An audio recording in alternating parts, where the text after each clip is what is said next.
गुड़िया की मम्मा, मैं भोजन लेने जा रहा हूँ और आते आते थोड़ा घास भी लेकर आऊँगा। हम अपना नया घर बना सकेंगे। ये घर काफ़ी कमज़ोर हो चुका है और बारिशें भी आने वाली हैं। गुड़िया के पापा, आप जल्दी आना भोजन लेकर। घास मिले तो ले आना, नहीं तो आप वापस आ जाना। हम घर बारिशें बंद होने के बाद बना लेंगे। आज सुबह से ही मौसम खराब है। हाँ पापा, आप जल्दी आना। मम्मा ठीक कह रही है, मुझे भी बारिशों से बहुत डर लग रहा है। आप भोजन लेके जल्दी आना, नहीं तो आप रहने दो। आज हम बिना भोजन खाए ही रह लेंगे। गुड़िया के पापा भोजन लेने निकले ही थे कि तभी जोरों से बारिश शुरू हो गई। गुड़िया के पापा को गए हुए अब सुबह से शाम होने को आई थी। गुड़िया की मम्मा अब बहुत परेशान थी। मैं तुम्हारे पापा को सुबह से मना कर रही थी कि भोजन लेने मत जाओ, लेकिन मेरी एक ना सुनी। अब देखो सुबह से शाम हो गई है, लेकिन अब तक नहीं आए और ये बारिश तो रुकने का नाम ही नहीं ले। ये माँ बेटी ऐसे बातें कर रही थी कि पीछे से कबूतर आ जाता है। वो टुन्नू के बारे में बताने आया था कि उसके ऊपर एक बड़ा पेड़ गिर गया और वो वहीं मर गया है। रानो बहन, जब मैं जंगल से आ रहा था तो मैंने देखा कि तुम्हारे पति के ऊपर एक पेड़ गिर गया है और वो वहीं मर गए हैं। कबूतर की बात सुनते ही वो दोनों माँ बेटी रोने लगती हैं। रानो बहन, संभालिए अपने आप को, रोना बंद करिए। अब आपको गुड़िया को भी संभालना है। हम पक्षियों का जीवन तो ऐसा ही है। ये बारिश हर बार किसी घर में दुख लाती है।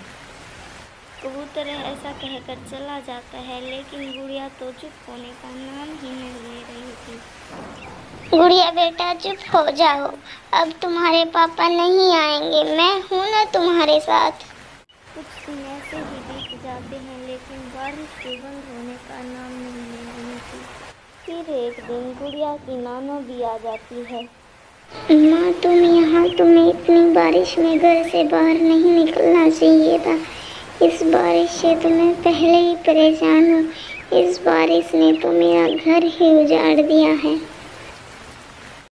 बेटा, जब कल कबूतर ने बताया कि टुन्नू अब नहीं रहा तो मुझसे रहा नहीं गया। मैं बारिश में ही चली आई। बेटी, ये बास इतने किस लिए? माँ, ये टुन्नू जी ने घर बनाने के लिए इकट्ठा किए थे। कह रहे थे कि बांस का घर बहुत मजबूत बनेगा। अब तो घर में खाने के लिए भी कुछ नहीं है, घर कहाँ से बनाऊं?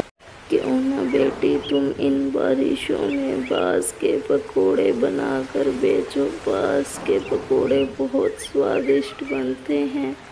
तुम्हारी बिक्री भी अच्छी होगी और घर भी बन जाएगा।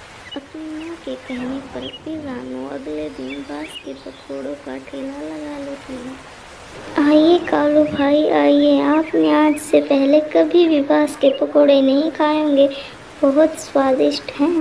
रानो, जैसे ही हमें पता चला कि तुमने बांस के पकोड़ों का ठेला लगाया, मैं तो तुरंत चला आया। मुझे खाकर देखने कि बांस के पकोड़े आखिर होते कैसे हैं। एक प्लेट लगा दो।